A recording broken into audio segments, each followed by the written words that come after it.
ইতিহাসের এক অদ্ভুত প্রতিশোধ।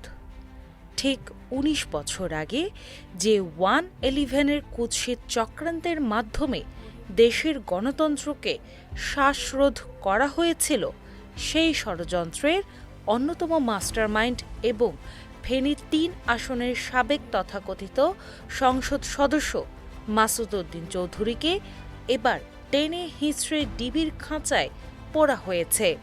সোমবার ২৩ মার্চ দিবাগত রাতে বারিধারার সুরক্ষিত বিলাসপুরী থেকে ডিবি পুলিশ এই পলিটিক্যাল হাইজ্যাকারকে গ্রেফতার করে।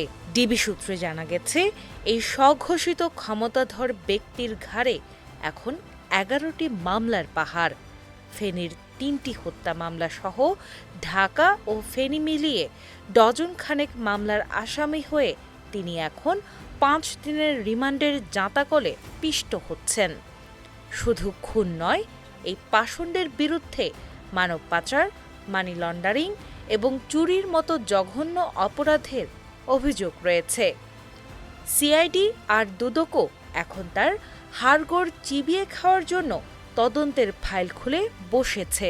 আজকের এই দিনটি ২৪ মার্চ, যখন দেশবাসী গত ১৯ বছর আগের সেই অভিশপ্ত 1-11-এর স্মৃতিচারণ করছে, ঠিক তখনই মাসুদ চৌধুরীর এই পতন এক পৈশাচিক আনন্দ দিচ্ছে সাধারণ মানুষকে।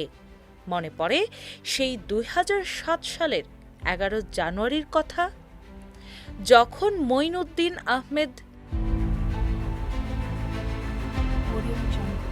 আর ফখরুদ্দিন মাসুদ সিন্ডিকেট গণতন্ত্রকে বুটের তলায় পিষে জরুরি অবস্থা জারি করেছিল। বঙ্গভবনে উপদেষ্টাদের পদত্যাগে বাধ্য করা, সুধা সদন আর হাওয়া ভবনের নেতাদের উপর কূটনীতিকদের দিয়ে চাপ সৃষ্টি করা, সবই ছিল এই মাসুদদের নীল নকশা। ওই দিন সন্ধ্যায় ইয়াজউদ্দিনকে দিয়ে জরুরি অবস্থা জারি করিয়ে তারা ভেবেছিল ক্ষমতা তাদের পৈতৃক সম্পত্তি। কিন্তু সময় কথা বলে। সেই 1-11-এর প্রতাপশালী জেনারেল আজ খুনের আসামি হয়ে আদালতের বারান্দায় রিমান্ডের ভিক্ষে চাচ্ছেন। সংবিধান লঙ্ঘনকারী, গণতন্ত্রের খুনি এবং দুর্নীতির বরপুত্র মাসুদ চৌধুরীর এই গ্রেফতার কেবল একটি আইনি প্রক্রিয়া নয়, বরং এটি সেই সব শোষিত মানুষের দীর্ঘশ্বাসের প্রতিফলন, যারা মনে করেছিলেন ক্ষমতার দাপটে পার পেয়ে যাবেন। মাসুদ চৌধুরীর বর্তমান দশা তাদের জন্য এক চরম বার্তা। 1-11-এর অন্ধকার কারিগরদের বিচার এবার বাংলার মাটিতেই হবে। কোনো ইনডেমনিটি বা পেশিশক্তি তাদের বাঁচাতে পারবে না। টিনা ইসলাম, বাংলাবাজার পত্রিকা।